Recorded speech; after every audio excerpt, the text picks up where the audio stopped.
저희 채널에서는 남편이 죽고 난 과부들을 연료로 만들기 위해 온 가족이 나서서 죽음을 강요했었던 연료에 대한 이야기를 한 적이 있는데요. 법적으로 과부의 재혼을 금지시키고 있었기 때문에 과부들의 삶은 무척이나 힘들었었습니다. 하지만 정절을 지키고 스스로 목숨을 끊어 연료가 되는 것도 결국 양반들의 일이었지 평민들에게는 그저 남일에 불과했죠. 그렇지만 평민들도 남편이 죽으면 법적으로는 재혼이 금지되어 있었기 때문에 다른 방법으로 재혼을 하기 시작하는데요. 조선시대에 과부들의 재혼을 하지 못하게 했던 법 때문에 생긴 풍습, 그건 바로 보쌈이었죠. 오늘은 조선시대에 있었던 보쌈 풍습에 대한 이야기를 해볼까 합니다. 보쌈은 말 그대로 보에 사람을 싸서 강제로 데려가 동침을 하고 그렇게 부부가 되는 것을 말하는데요. 과부의 재혼이 엄격하게 금지되고 있던 조선에서 사람들의 묵인하에 재혼 아닌 재혼을 한 것이었죠. 과부의 재혼을 법으로 금지하는 와중에도 보쌈이 행해진 이유는 노총각으로 죽어 몽달귀신이 되거나 과부가 죽어 원통함의 원귀가 되면 가뭄이 자주 들게 되거나 천재지변이 일어난다는 미신이 있었기 때문입니다. 그래서 관아에서도 어느 정도까지는 묵인해주는 실정이었죠. 보쌈은 일반적으로 과부가 된 여성을 보쌈해 가는 것을 말했는데요. 과부보쌈 또는 과부어버각이라고 부르기도 했습니다. 남편이 죽고 나서 과부가 된 여자의 부모 혹은 과부 본인과 보쌈을 하려는 남자가 서로 짜고 과부를 보쌈해 가서 겉으로 보기엔 재혼은 아니지만 사실 재혼을 시키는 것이었죠. 이를 합의하에 이루어진다고 해서 합의보쌈이라고 하기도 합니다. 아무튼 그렇게 서로 약속을 한 날 밤이 되면 건장한 사내 4-5명 정도가 과부의 집에 들어가 이불로 둘러싸서 들쳐 업고 가거나 준비해간 포대에 과부를 집어넣어 데려가기도 했죠. 또는 손발을 묶은 뒤 버선으로 입을 틀어막고 등에 메고 도망가기도 했는데 등에 업을 때는 과부가 어깨나 등을 깨물며 저항하는 것을 방지하기 위해 등과 등을 맞대어 메고 도망갔다고 합니다. 이때 과부의 가족들도 짜고 치는 고스톱이라고는 해도 가만히 있을 수는 없으니 도둑이야, 사람을 잡아갔다 라고 외치며 몽둥이를 들고 보쌈을 해가는 남자들을 뒤쫓는 신용을 했습니다. 이런 식으로 마을 사람들에게 여자가 납치되었다며 온 동네방네 소문을 냈는데 이 일을 하지 않으면 과부가 부정을 저지르는 것이 되어버리기 때문에 반드시 했어야 하는 일이었죠. 다 합의가 돼 있는 상황이었다 보니 관아에는 신고하지 않았고 관아에서도 그 사실을 알더라도 굳이 납치범들을 잡으려 하지 않았습니다. 주로 과부보쌈은 평민 집안에서 일어나는 일이었지만 간혹가다 양반 집에서도 이루어졌죠. 과부가 된 딸이나 며느리를 가엾게 여긴 부모들이 다른 젊은이를 시켜 과부를 보쌈해 갔는데 이런 경우 남자들은 과부가 마음에 들지 않더라도 부모들과 모종의 거래가 있었기 때문에 그냥 받아들이기도 했습니다. 하지만 강제로 행해지는 보쌈도 있었는데요. 이 강제 보쌈은 많은 부작용을 낳기도 했죠.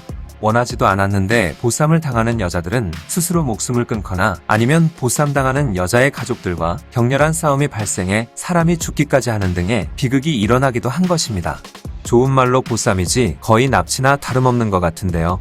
강제보쌈은 돈으로 매수한 남자들이나 친구들과 함께 몽둥이나 낫과 같은 무기를 들고 과부를 위협한 뒤 보쌈에 오는 것인데 그녀의 가족들이 쫓아오면 방앗간이나 헛간 같은 곳으로 끌고 가 여자를 겁탈해버리는 경우도 있었죠. 이런 강제보쌈은 조선 후기의 보부상들이 마구잡이로 행하면서 사회적인 문제가 되기도 했는데요. 보부상들이 성욕 해소를 위해 떼를 지어다니며 보쌈을 가장해 과부를 납치한 뒤 겁탈해버린 것입니다. 그래서 보쌈 풍습을 금지하는 법을 만들기도 했지만 워낙 널리 쓰이던 재혼 방식이었고 신고도 하지 않다 보니 큰 성과는 없었죠. 또 한편으로는 과부가 남자를 기다릴 때도 있었는데요. 과부가 된 여자가 시댁에서도 쫓겨나고 친정에 돌아가기도 힘든 처지가 되었을 때 이른 새벽에 성황당에서 자신을 보쌈해 가기를 기다리는 경우도 있었던 것입니다. 이때 여자는 뭔가 특별한 표시를 했는데요. 자신의 저고리에 옷서풀 세모 모양으로 찢은 일명 나비를 들고 등에는 이불보를 맨 채 성황당 주위를 얼쩡거렸죠. 그러다 남자가 지나가면 준비한 나비를 보여주고 남자는 그녀가 메고 있던 이불보로 보쌈하여 집으로 데려갔습니다. 이런 타입의 보쌈 풍습은 여자가 귀했던 함경도 지방에서 주로 행해졌다고 하죠. 과부보쌈 외에도 처녀를 보쌈해가는 경우도 많았는데요. 처녀보쌈은 일종의 결혼 풍습 중 하나였던 것입니다. 혼이날 혼자가 여자를 뜻하는 여자와 날이 저문 저녁을 뜻하는 혼자를 합쳐서 만들어진 글자인데 말 그대로 저녁에 여자를 보쌈해와서 결혼했다 해서 유래되었다는 이야기도 있죠. 특이한 점은 여자만 보쌈당한 것이 아니었다는 점인데요. 남자를 보쌈하는 경우도 많았다고 합니다. 평민 과부가 사람을 시켜 남자를 보쌈해오는 경우도 있었고 처녀가 있는 집에서 총각 남자를 보쌈해오는 경우도 있었죠. 그러나 후자의 경우에는 처녀의 애군을 막는데 목적이 있는 경우가 많았습니다.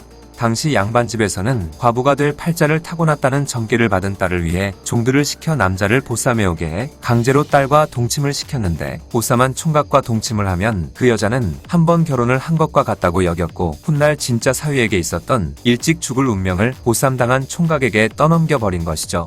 동침이 끝난 보쌈되어 온 남자는 어디 가서 소문을 내지 못하도록 입단속을 철저히 당한 채 풀려나거나 어쩔 때는 죽임을 당하기도 했습니다. 그러고 나면 이 양반집은 딸을 다른 곳에 안심하고 시집 보낼 수 있었던 것이죠. 총각 보쌈은 주로 지방에서 한양에 올라온 남자들이 타깃이 되었는데요. 그들은 한양 지리에 대해 잘 몰랐고 그곳에 아는 사람도 별로 없었기 때문입니다. 그러다 보니 과거 시험을 보기 위해 한양에 올라오기 전에 남자들은 애군을 미리 점쳐보고 올라왔다고 하죠. 유몽인의 어우야담에는 이 총각보쌈에 대한 이야기도 있는데요. 과거를 보러 서울에 왔던 한선비는 저녁쯤 인적이 끊긴 종로를 헤매다 보쌈을 당했습니다. 어디로 잡혀가는지도 모른 채 도착한 곳에는 어느 어여쁜 여인이 있었는데 그녀와 동침을 하게 된 것이죠. 다음날 풀려난 그 선비는 고향으로 돌아왔지만 그녀를 잊지 못했고, 다시 과거를 보러 한양에 왔을 때 밤마다 자신이 보쌈을 당한 종로 근처를 서성거렸다고 합니다. 이런 남녀노소를 불문하고 여러 사람들에게 행해진 보쌈 풍습은 계속 이어져 오다가 1895년 가보개혁이 일어나게 되고 과부들의 재혼이 허용되기 시작하면서 서서히 사라졌습니다. 그러나 일제강점기였던 1930년대까지 평안도와 황해도, 함경도 등지에서는 여전히 과부 보쌈이 계속되어져 왔다고 하죠. 지금은 보쌈을 하면 당연히 처벌을 받게 되는데요. 이제 보쌈은 하는 것보다 먹는 게 더 낫겠네요. 조선시대에 과부들의 재혼을 하지 못하게 했던 법 때문에 생긴 풍습, 보쌈에 대한 이야기였습니다. 영상을 봐주셔서 감사합니다. 더 재미있고 유익한 영상으로 다시 찾아뵙겠습니다. 구독과 좋아요 꾹 눌러주시고 댓글도 부탁드려요.